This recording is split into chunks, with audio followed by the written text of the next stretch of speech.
Day 3 of my look at Kamen Rider Build's DX upgrade gear, starring the ride bucket and my very muffled voice, and the microphone still pointed at the driver. So we are going to look at the most hazardous, the most dangerous of all of the upgrades. That, of course, is the hazard trigger itself. Now, we're going to be very quick about this because there is a lot to cover, even though this is by far the simplest toy. It's also one I'm worried about reviewing the most, and you will see why. So, starting off, it is cast almost entirely in a very brilliant metallic red plastic. From photos, I thought it looked a little bit too matte, a little bit too bright, but it actually does match the build driver's plastic and red very well, and it does have enough metallic sheen to actually look like a device you would stick to the belt. I actually really like devices like this for rider belts that attach on and expand out the belt without taking up the actual inventory slot for the gear's gimmick. I think it adds a little extra layer. And that's certainly what this thing does. Aside from that, we also have some metallic gray plastic there for the section that inserts into the driver, as well as a little bit used up here. That means the only paint on this thing comes from a little bit of silver on these hoses and some tampa graphing. Well, the silver around the ring. But then the tampa graphing that's kind of a power meter all the way across. You'll also see a meter that will go up and down around this area once the belt is actually in effect. On the back, lame QR code. If you have a Japanese arcade cabinet handy, you can use. And then you have the battery case, which also has some nice wire molding. I think that's a nice touch. So that's pretty much all there is to it. I mean, I'm not entirely sure what the design emphasis of this. I presume it is, if we're following the bottle motif, I kind of thought this was like a battery-powered wine bottle opener, but that's just my guess. We're going to go into the henshins right away because that's pretty much all we can do with this. Unlike most of the others, there's not a whole lot you can do on its own. It's pretty much just a device for upgrading the belt.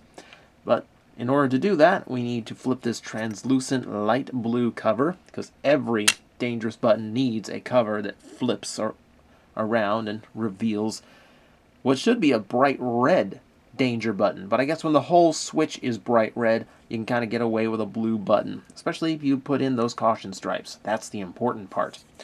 So, like I said, pretty much the only thing that this is good for is upgrading the henshin noises, because when I do this,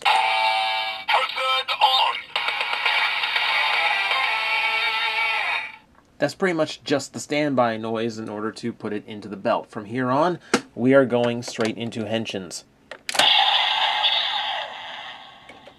And for this, I think we have to go with the traditional original hazard form.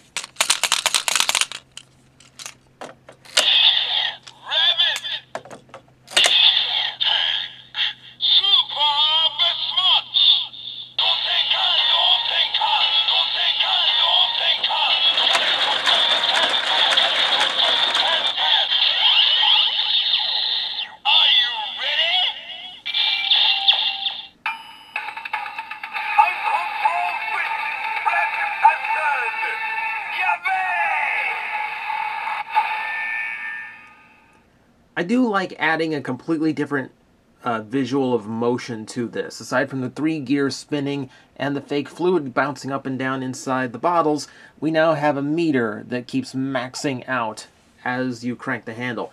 That's kind of a cool touch, that it does something else completely different that adds another layer of motion. There's a ton going on this belt. I also want to point out that if I put in anything that isn't a best match, the only thing you don't get to hear is the super best match part. Everything else plays out exactly the same because the hazard trigger doesn't know what bottles are in the driver right now. It just has no way of reading them. Okay, so going into attacks now.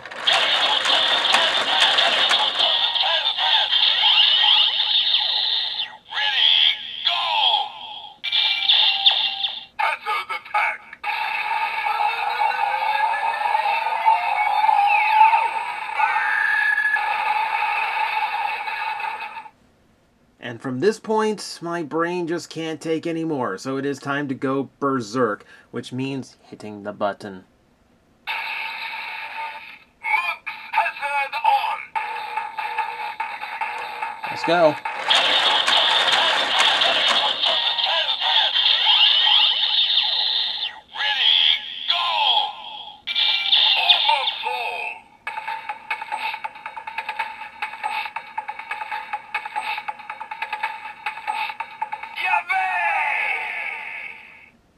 So that is your sound effect for Berserk mode, and I guess that's just how long you have to beat up your friend on the playground if you are a Japanese school kid. I don't know. I don't know the rules of these belts, but that does set us up pretty much for the final noise, the final attack.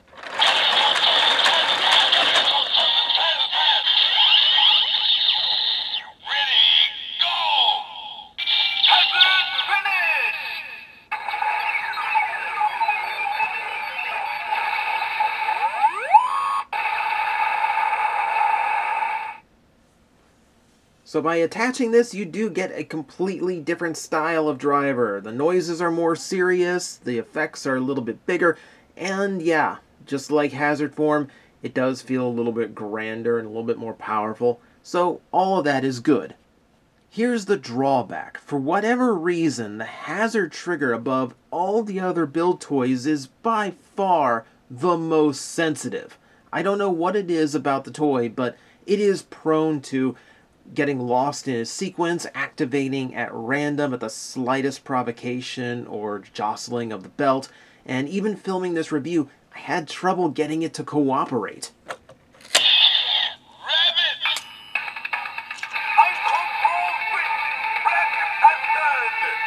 I don't know what it is. I've got other build toys that are touchy for completely different reasons, but nothing like this, nothing this sensitive. It's just bizarre. That said, there is another function that we will have to see later on because there's another toy devoted to this particular upgrade device. But as it is a function of this toy, I do feel like we have to cover it now. And luckily, there is a point to this. So, now, if I hit the button twice, it'll go straight to max hazard, and then we can go ahead and attach whatever we want. The neat thing about this is, as long as it's cooperating, it can actually go in sync with just about any upgrade device, not just the full bottle. So, we can demonstrate like so.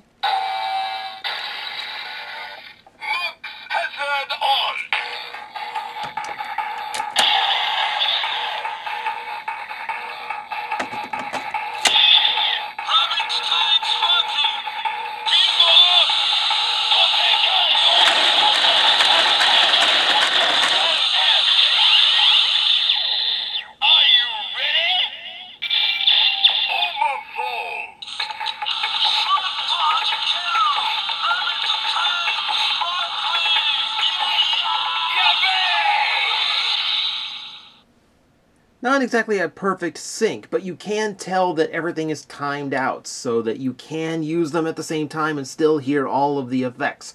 And this is pretty much true of all of the upgrade toys. I've tried it with Cross Dragon, Cross Magma, and yeah, the full bottle, of course. So it is a very versatile toy, no, even though it's a very simple function, so long as you can get it to cooperate. So that is the DX Hazard Trigger.